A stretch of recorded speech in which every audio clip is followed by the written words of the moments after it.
नमस्कार दोस्तों, स्वागत है आपका न्यूज़ वेव एंटरटेन में। क्या आपको पता है, ईरान में हुए घातक बम विस्फोटों की जिम्मेदारी इस्लामिक स्टेट ने ली है। मुझे पता है आप एक अच्छे और दयालु इंसान हो जो मेरे इस चैनल को सब्सक्राइब करोगे।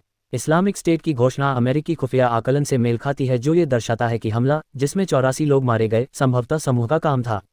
ईरान के पूर्व शीर्ष जनरल कासिम सुलेमानी की कब्र पर हुए हमले ने मध्य पूर्व में तनाव को बढ़ा दिया है। हमले के पीछे कौन था?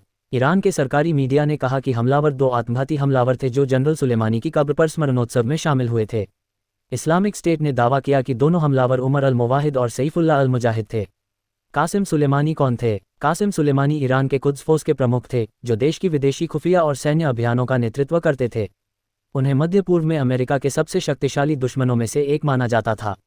संघर्ष बढ़ने की आशंका। ईरान ने हमले के लिए इजराइल को दोषी ठहराया है। इजराइल ने हमले में अपनी कोई भूमिका से इनकार किया है। हमले ने मध्य पूर्व में तनाव को बढ़ा दिया है। कुछ विश्लेषकों का मानना है कि हमले से क्षेत्रीय संघर्ष बढ़ सकता है। ईरान के करमान शहर में बम विस्फोटों पर भारत ने दुख जताया। करमान शहर में हुए भीषण बम विस्फोटों से स्तब्ध और दुखी है तथा खाड़ी देश की सरकार और लोगों के प्रति एकजुटता व्यक्त करता है। दिवंगत ईरानी जनरल कासिम सुलेमानी की कब्र के पास बुधवार को दो बम विस्फोटों में कम से कम 95 लोग मारे गए और कई अन्य घायल हो गए। सुलेमानी 2020 में एक ड्रोन हमले में मारे गए थे।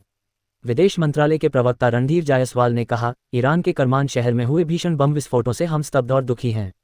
इस कठिन समय में हम ईरान की सरकार और लोगों के साथ अपनी एकजुटता व्यक्त करते हैं। उन्होंने एक्स पर कहा, हमारी संवेदनाएं और प्रार्थनाएं पीड़ितों के परिवारों और घायलों के साथ हैं। मारे गए और घायल हुए लोग सुलेमानी की चौथी बरसी पर उनके कब्र के पास आयोजित एक समारोह में एकत्र हुए थे। ईरान के विदेश मंत्री हुसैन अमीर अब्दुल्लाहियान ने कहा कि ईरान करमान में आतंकवादी हमलों पर कानूनी और अंतर्राष्ट्रीय कार्रवाई कर रहा है। अब्दुल्लाहियान ने एक्स पर पोस्ट में कहा, आधिकारिक स्रोतों से मिली प्रारंभिक जानकारी के आधार पर इस मंत्रालय ने करमान में आतंकवादी हमले के संबंध में संयुक्त राष्ट्र के माध्यम से तत्काल कानूनी और अंतर्राष्ट्रीय कार्रवाई शुरू कर दी है।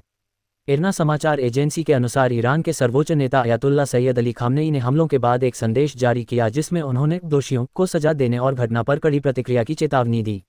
हम इस हमले की निंदा करते हैं और पीड़ितों के परिवारों के प्रति अपनी संवेदना व्यक्त करते हैं।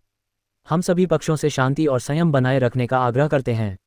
हम आपसे आग्रह करते हैं कि इस महत्वपूर्ण मुद्दे पर अपने विचार व्यक्त करें।